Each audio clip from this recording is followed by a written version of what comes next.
Hey guys, today I'm going to be sharing how non-toxic living relates to your alcohol-free journey. Now, you might not know at first glance how the two things are related, but once you think about the word toxic, you can probably figure it out. Now, non-toxic living or clean beauty has been all the rage over the last couple years, and it's played a really big part in my alcohol-free journey, and so I want to share with all of you some of the thoughts I have around it and some of the things that you all might be doing and how it relates to alcohol.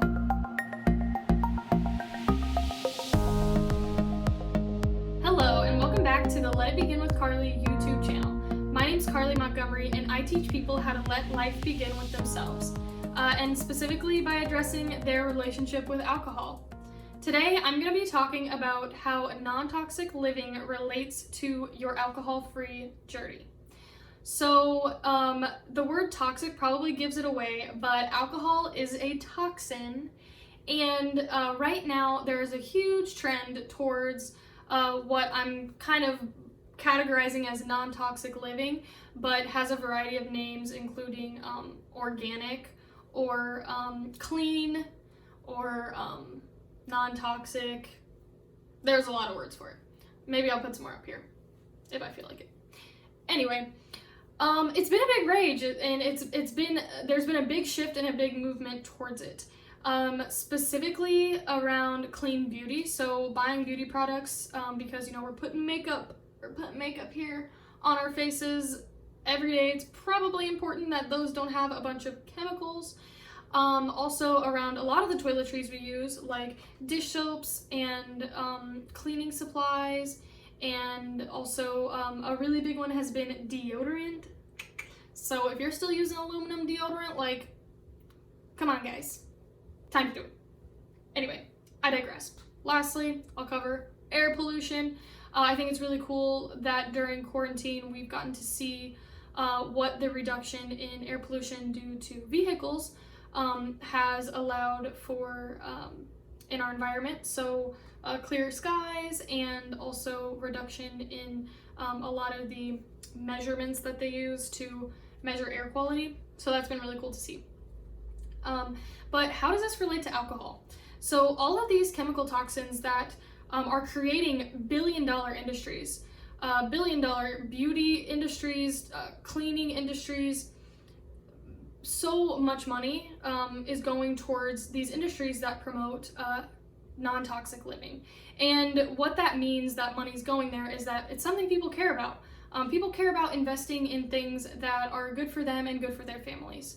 And I would pose to you that if you have gotten behind any of these trends that I hope are here to stay, and I hope they're not just trends, if you've gotten behind any of them, you might also want to take a look at your alcohol consumption. Now, I'm not talking about clean wines that are sold on some sites. No, not talking about clean wine here, people. I'm talking about abstaining from alcohol completely. And the reason being for the same reason that you might switch your deodorant, or you might start buying organic food, or you might switch your beauty products to natural products. It's because alcohol does a lot of damage to our bodies, and in the long term, it's not good for us. And I think deep down that's something that we all know, but it's something that we tend to ignore because alcohol and drinking is so normalized by our culture, so normalized by our society. Now, I'm not saying that if you use any of those products, or you follow the clean movement, that you shouldn't be drinking alcohol, and I'm gonna judge you because wow, you're poisoning yourself and you think eating organic is gonna help you. No, that's really not the vein I'm coming from, because nobody's perfect. There's no way that we can protect ourselves from all of the environmental factors that are out there. And to be honest, there's some things that we've become accustomed to and that we really like that are toxic to a degree. It's just becoming aware of the toxicity that is, ooh, that's a hard word, toxicity.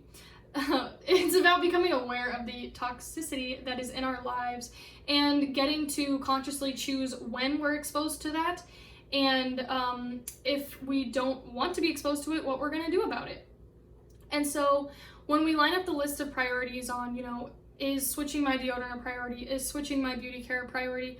Is switching to organic food a priority? I think another priority on that list that often gets missed is alcohol. A lot of the products that I had talked about previously, they are mixed with chemicals and toxins that are not good for us, but alcohol is a poison. Like, it's a carcinogen. I can put more information about that down in the description, but alcohol is a listed carcinogen. It causes a lot of problems in our health, and I don't need to go through all the health concerns, but any type of chemical or toxin that we put in our body has to be processed by the liver. And so when you're putting alcohol into your system, it's just another toxin.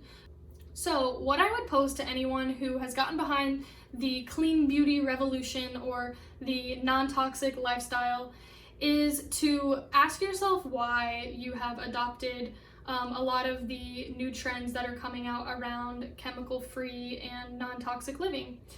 Why is it that you follow these trends and find appeal with them? What has attracted you to them? What do you like about them? Do you like the humanitarian aspect of it? Do you like the environmental aspect of it? Do you like the health aspect of it? Figure out why it is that you're following these trends and what it means to you deep down, and then ask yourself how that value applies to alcohol in your life. I hope by doing that you're able to see and maybe evaluate better and with more clarity the role that you actually want alcohol to play in your life, outside of the role alcohol plays in your life because of its prevalence in your family or friend groups or community, or the way that it's portrayed by the media and especially social media. So all I wanted to do today was put a topic out there and relate two things that are kind of separated right now and get you guys thinking. So please let me know what you thought and what you're thinking. Please leave a comment below, like, share, and subscribe.